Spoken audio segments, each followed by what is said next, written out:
முதலாக 2014ஆம் ஆண்டு இதய புரட்சித் தலைவி அம்மா அவர்கள் தமிழகத்துடைய முதலமைச்சர் இருக்கின்ற காலகட்டத்தில் இந்த கீழடி அகழாய்வு பணிகள் துவங்கப்பட்டன.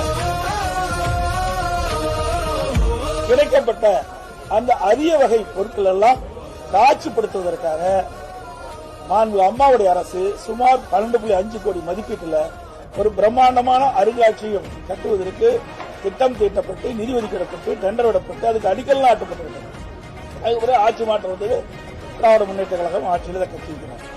இது வரலாறு. 2018 கீழடியில் கண்டெடுக்கப்பட்ட 6 கரிம மாதிரிகள் அமெரிக்காவின் புளோரிடாவில் உள்ள லேபரட்டரிக்கு அனுப்பப்பட்டு கீழடி நாகரிகத்தின் காலம் கிமு 6ஆம் நூற்றாண்டு என உறுதிப்படுத்தப்பட்டது.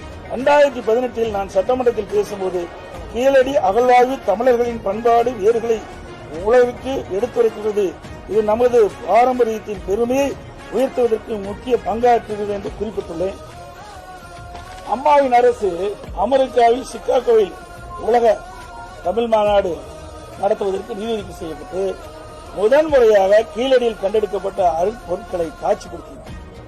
அந்த கண்காட்சிக்கு பெயர்தான் கீழடி என் தாய்மொழி என்று பெயர் சூட்டி மகிழ்ந்தது.